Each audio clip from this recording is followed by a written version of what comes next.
What really matters is your art. So if you're watching this, pick up your brush, pick up your pencil.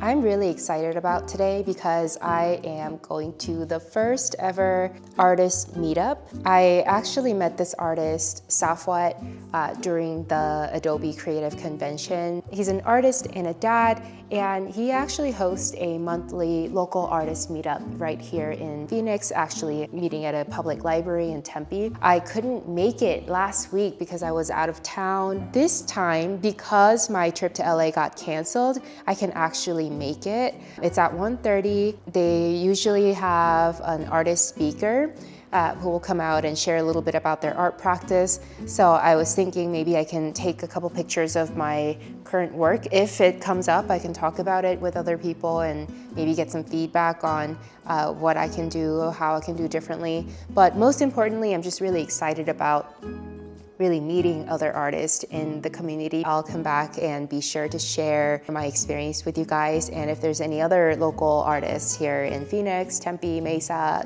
just the general Phoenix area who's interested in learning more about this event, I'll be sure to include that information in the description box below as well. So check that out. It looks so sick.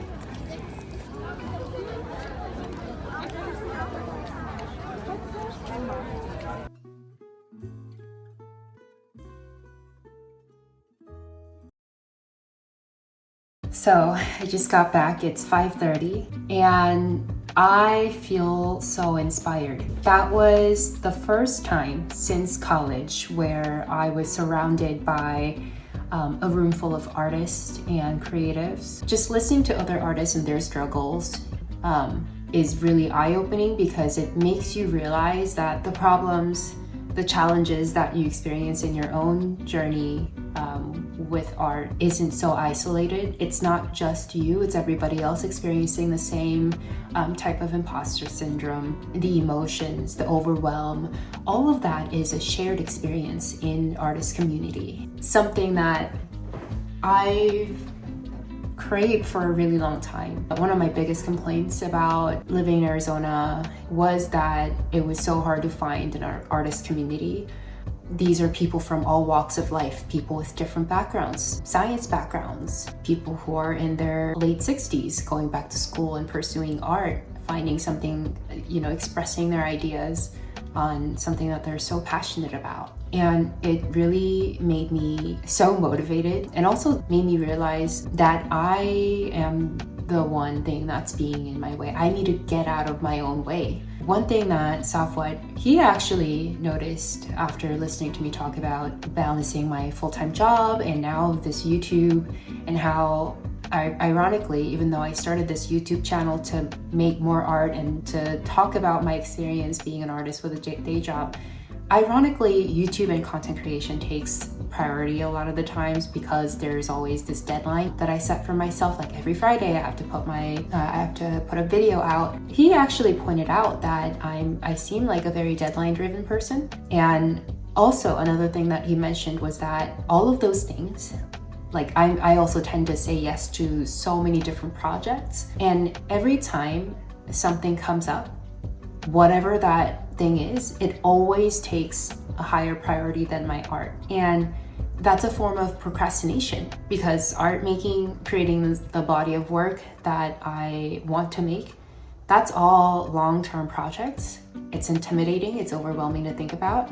I already know how much work it takes to build up a body of work in your portfolio. And because I know all of that, I'm constantly finding other things to do. So even though I'm productive all the time, I'm always doing something, but it's a form of procrastination. One thing that I think I should do is kind of reverse my thinking with art, where back in 2017, when I was working with a lot of galleries, there was constant deadlines, right? Hey, there's another show, I need 2 more pieces, I need 1 piece here, you need to send out this other artist statement, you have to ship this out, you have to think about packaging, now we need 3 more pieces. And in a single year in 2017, I made 20 pieces. If I really want to start launching my career in art, I need to get back into that mode where there's a set timeline, deadline, and I meticulously follow that deadline. So instead of waiting until I have the body of work completed, my original goal was to wait until I have those 10 pieces, and then I'll start reaching out to galleries, pitching my work, applying for grants, call for art, and all that stuff. But in 2017, when I was super active, it happened the opposite way. I showed my first work to the curator, who happened to really like it, and that first piece turned into 20. Whether I liked it or not, that's a whole other topic, because I felt like an imposter all the way through, which made me quit, basically just sabotage myself. So this time, instead of waiting until I'm done with those 10 pieces, I decided today, right at this moment, that I will reverse that. So there is this one piece, this rabbit piece that I made, I would say almost 3 years ago. Yeah, 3 years ago. And at the time, I was already kind of disconnected from the art world, kind of making art in vacuum. Like, I wasn't really showing it. I mean, I posted it on my Instagram, but I never really showed it in a professional setting or applied anywhere, because for some reason I kept telling myself this piece is now too old to show.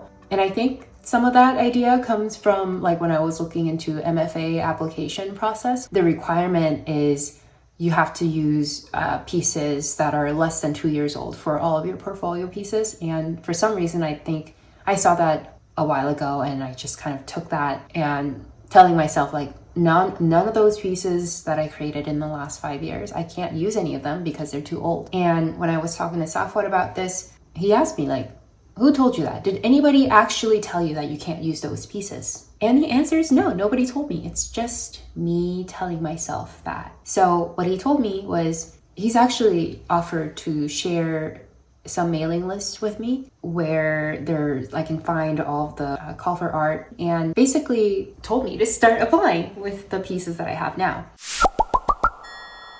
And I decided I'm gonna paint. I need to stop procrastinating. I need to stop prioritizing other things and start acting like this is really something that I want. I don't know how I should end this piece, but I'm making art.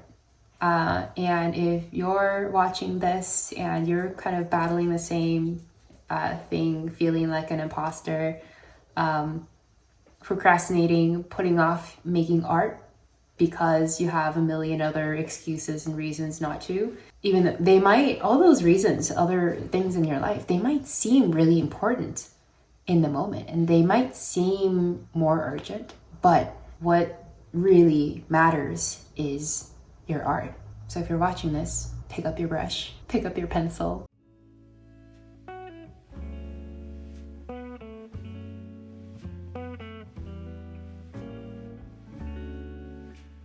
Okay, so I just found the very center point of this painting. It's not super accurate because it won't be, but the general idea is that when I paint, I want the snake's head to be relatively in the center of the painting.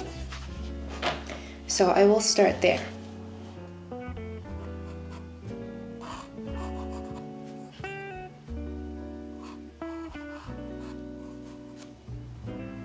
So many AI generated images, it's actually kind of heartbreaking because that's not what I'm looking for at all. Make a little mark here. I'm just working on some base layer for this painting. So this is my third wash.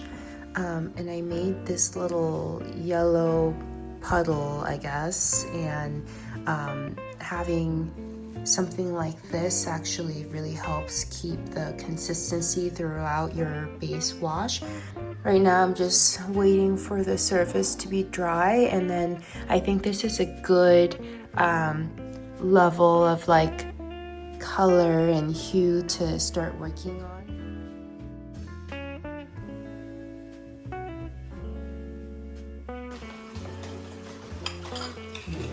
What you want?